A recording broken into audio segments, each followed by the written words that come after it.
to In the Zone. Let's take flight. Week 2 of In the Zone is kicking off with fires and hires of the NFL, the Super Bowl predictions, Winter Olympics, UFC, and Etown athletics, brought to you by our broadcasting team and David Bray, as always. Now, let's check in with the team. New setting, new wardrobe. Yeah. How are you guys feeling for this week? Oh, I'm feeling great. This is the ugliest jersey I've ever worn. I had a teammate where we said if the Eagles win the NFC East and if the Jags make the playoffs, we'd swap jerseys. So he's been wearing the Smoot jersey all day I have, and my skin is like burning in this. But it's okay because I look good in it. Like I look great. You look great in Thank them. you. So it's fine. And I was going back and forth between Jordan Love or Micah Parsons. Oh, I figured. Parsa. Oh my gosh, Micah Parsons. Sorry. Yeah. So I figured since it's Super Bowl week, I would wear the Micah Parsons jersey to signify that if Micah Parsons had not gotten injured and torn his ACL, we'd be in the Super Bowl right now. Right, okay. So I figured, doing it for Micah, doing it for the Packers, hold him down. A true fan. What can I Die hard say? right there, dedicated. Even though if that wasn't true, die hard fan nonetheless. Yeah. Speaking of the NFL, there are a lot of fires and hires recently. Gwen, what do you have about that? Yeah, so in my opinion, the two big ones are you lose a coach after 17 years and a coach after 18 years. And so we'll start with 17 years. That's John Harbaugh with the Baltimore Ravens. He went 193 and 124 in his 17 years. The second longest tenured head coach behind Mike Tomlin, who we'll talk about in just a second. He ended up signing a 3-year contract extension in March and then got fired after the team missed the playoffs. But many knew Harbaugh wouldn't be without a job for long. I mean, he's a big name. He went 11 days without a job. And then the New York Giants decided to pick him up after they fired Brian Dalle. Dalle went 17 and 22 in 3 years, so nothing remarkable. Harbaugh talked to almost all 10 teams, so he was a high caliber hire. Everyone wanted him. And a lot of people are wondering, what can this talent, because John Harbaugh brings a Super Bowl title with him, do with people, young talents like Jackson Dart and Cam Scadaboo?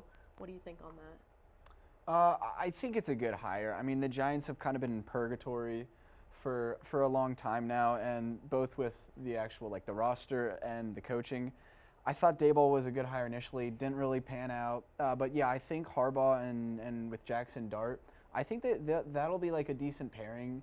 As far as, the roster, I don't know if they're ready to contend yet, but I think, Harbaugh's a name who's going to attract players and free agents. So definitely he was probably like the most attractive, not like that obviously, but I was trying to think of how to say that. But as a hire, he was the most attractive I coach. get you. They're actually projected to go 8 and 9. That's Okay, their projection for 26-27. Onwards and upwards. For Onwards the and Giants. upwards. Now the highest tenured head coach is Mike Tomlin of the Pittsburgh Steelers, not far from here.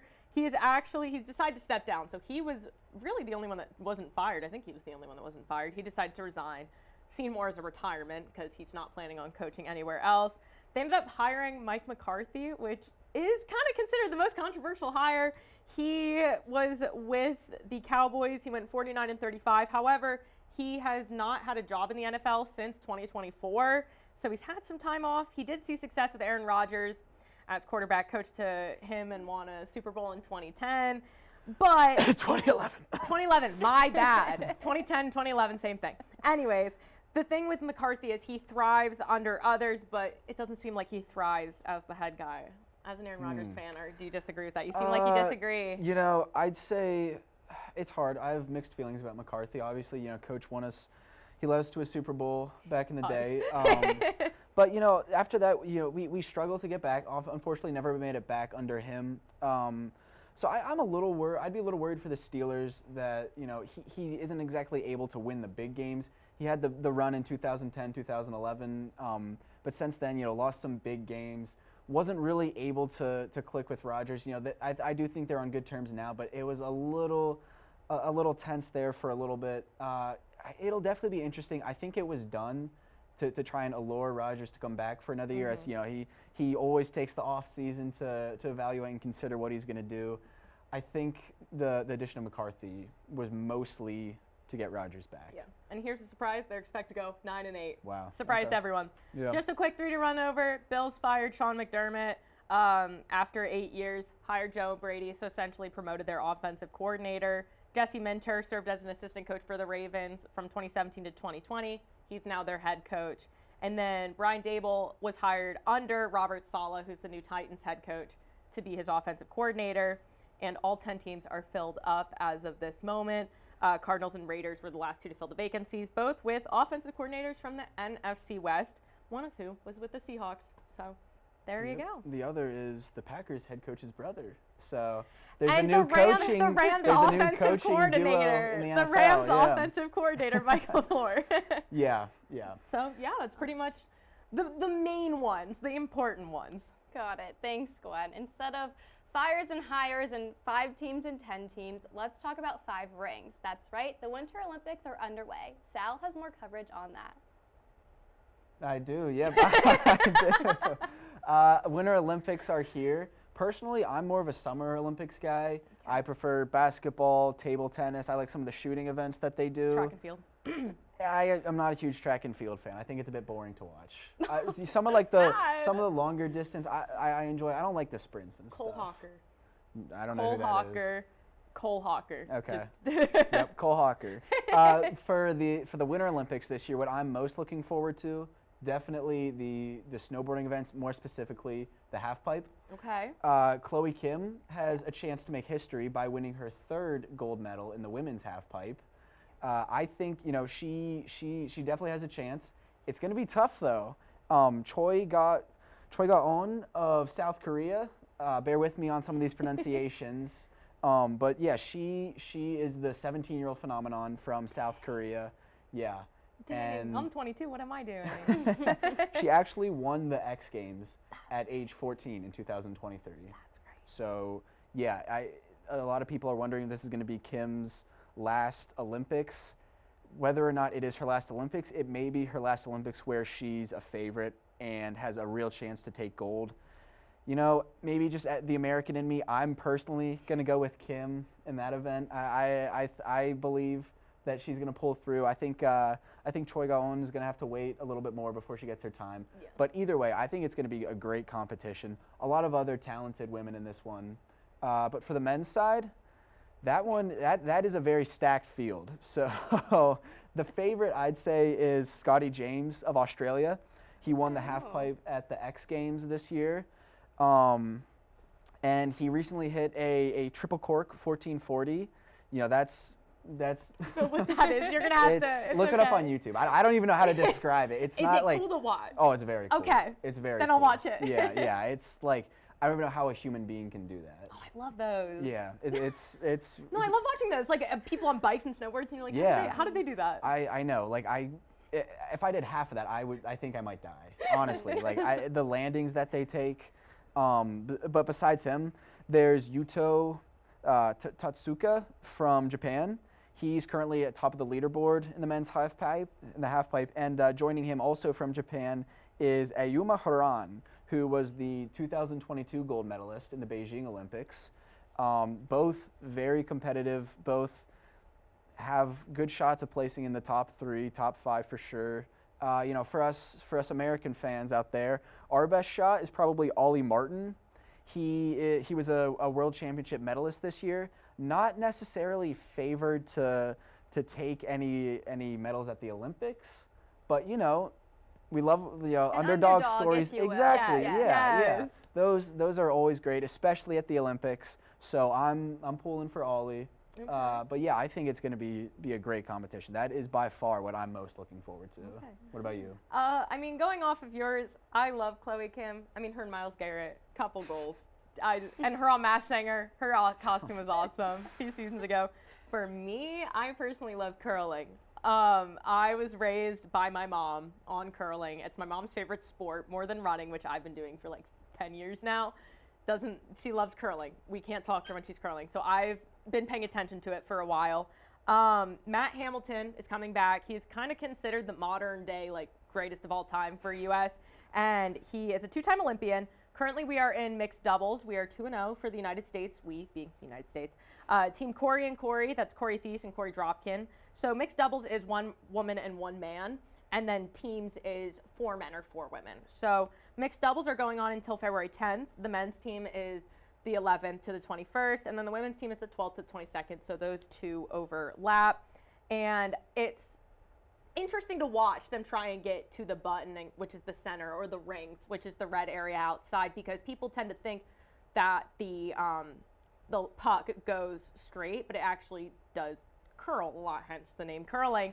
And so that's why the brooms come in to try and get it back on track. So I personally am very excited to watch Matt Hamilton in about a week, and hopefully USA can take gold. They've taken gold before with Matt Hamilton, and I think this would be a second gold, so I'm very excited to see that. Thanks, That was guys. what, like 2018? They had that like crazy. Yes, and that was the crazy best win. year ever Yeah, for they're the up to like Olympics. 2 a.m. with that. We'll definitely have to tune in. Yeah, but thanks for your insight on the Olympics. I can't wait to watch. Moving on from the Olympic championship to MMA championships, more like from the medal to the belt. Pierce Frailey is here to give us more of a breakdown of this past weekend's UFC matches. What's up, fight fans? Welcome back to the UFC segment of Flight Zone. What a wonderful time to be a UFC fan. The belt is still in Australia with Alexander Volkanovski. What a win from him in his rematch against Diego Lopez. Volk won the first one, and this one was a layup for Diego Lopez. With Volk now being 37 years old, which is the oldest age a champion has been in the featherweight division. And we will probably see Volk fight one more time before he retires. I really hope so. In other news, a fighter that has been out for quite some time will be returning sooner than we thought. Ilia Topuria has been dealing with some messy legal drama, and the courts just recently sided with Topuria in the case of keeping his kids in Spain. People are terrified of this man returning. He's 17-0. He knocks everybody out. He's knocked out legends in the sport like Charles Oliveira, Max Holloway. So hopefully we'll see this guy back in the octagon soon. Besides that, we have a UFC fight night this Saturday. We will wait and see who reigns victorious. That's all I got for this week. Thank you for tuning in. Back to you, Ella. Thanks, Pierce. Another intense mashup that will not be on Paramount but will be streaming on Peacock is the Super Bowl. What do you guys think of it? What are your predictions? Are you excited? How do we feel? Well, I hope you want the Patriots if you're wearing a I Patriots do. jersey. I'm not a Patriots fan, but I do love Drake May. I love his wife. That's why I'm cheering for them. I do like the Seahawks, but I only like them for their colors. And I feel like that's not a solid enough reason. So I'm going for the TikTok misses the wife appeal, you know? That's fair. If the Dolphins were in it, I would root for them because of their colors. I agree. So, and like Miami, And the Jags, you know? their colors, they're a you fun know. team. Yeah. But yeah, so I think I'm on Ella's side here. Aw, man. I'm not necessarily rooting for the Patriots, but I think they're gonna win. I know they're the underdog on most markets and in most people's minds, but you know, I like the underdogs. I do too. I love a good story. I Yeah. love a good plot twist. It's crazy I to think love the the Patriots It's- are the underdogs. I There's no know. team that deserves this more than the Uh-huh. Patriots. Oh, no. You know, they've gotten a lot of flack this year about their strength of schedule. But here's the thing. They've beaten 4 playoff teams. They beat the Bills in the regular season, and then in the playoffs, they've beaten the Chargers, the Texans, and the Broncos last week. And you can make arguments to say the Broncos, you know, they didn't have their quarterback, their offense was weak. They still won Their a defense conference was good, championship game. though. They have a great defense. And granted, they didn't really play well against the defense. But, you know, the Chargers had a decent team. They beat them pretty handily. The Texans have a great defense. They put up a lot of points on them. So I think the narrative that the Patriots don't deserve to be in the Super Bowl, I don't think that's necessarily true. There have been better teams to make it, definitely. But I think they're getting too much hate, and I think that Sam Darnold is overrated. He's thrown 14 interceptions this season.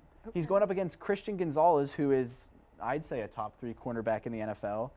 And I think that's going to be maybe the most important matchup. Those two, how they line up. Obviously Seattle has Jackson Smith-Njigba, the Emerald City route artist, as he's been called. As his new nickname. I haven't heard that one. I think it's just emerging this week. Oh, okay. He started it. Yeah, he started the I'm ahead of trend. the game. Yeah. We're going to get this viral tonight. Yeah. It is viral. I think it's going viral on TikTok. Oh. Yeah, look it up after. But, Okay. but obviously, best wide receiver this season. A lot of promise. If Gonzalez is able to lock him up, or even Reek Woolen struggled last game, gave up a huge touchdown, had some penalty trouble. But I think that I really think that Sam Darnold isn't made for this moment. I don't think he's got it in him.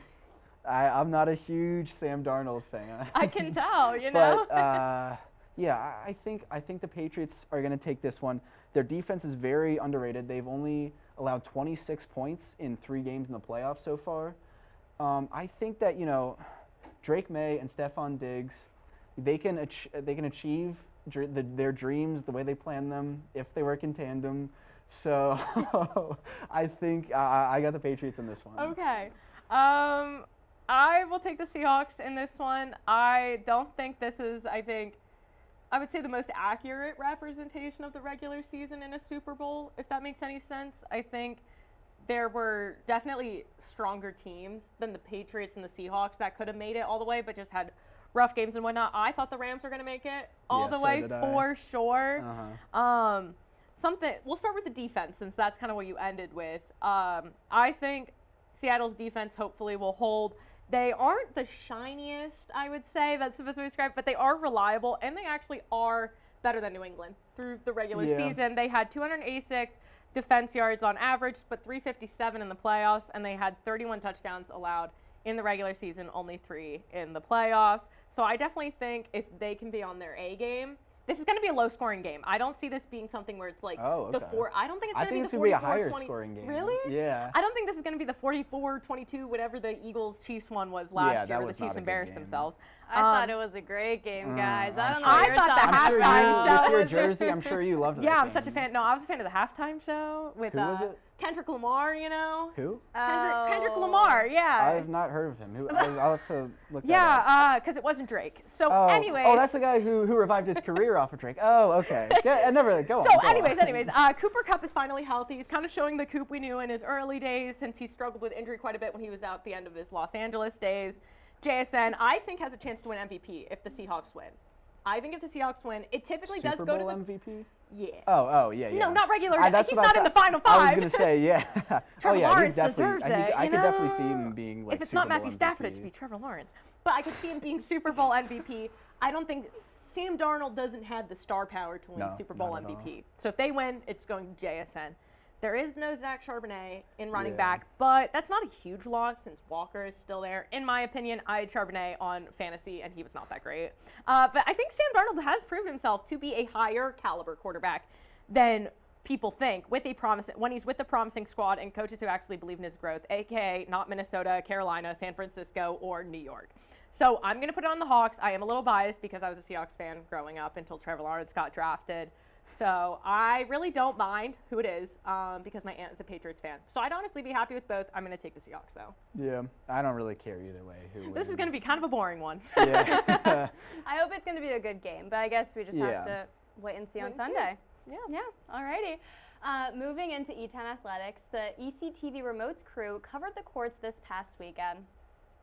Hello everyone, and welcome back to the 2026 college basketball season. Today, your Etown Blue Jays will be going up against the Kocher Gophers. We are underway. Morris with the shot, and it is good. 3 guys Able to pass out of it after he gets his own rebound. Ball there.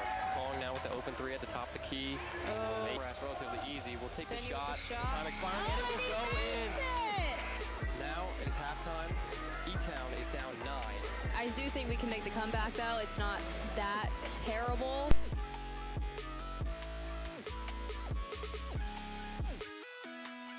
The vibes are up in this gym. I think you can hear everyone chanting.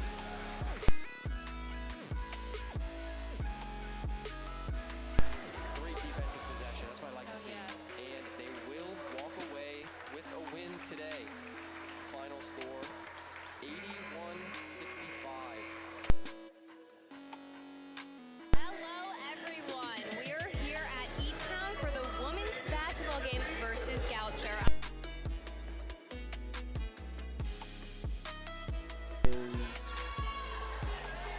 That is a great start for Etown and Aaliyah Kennedy, especially. 7 of the first 9 points. They are ruling this game. They are owning the game. They're doing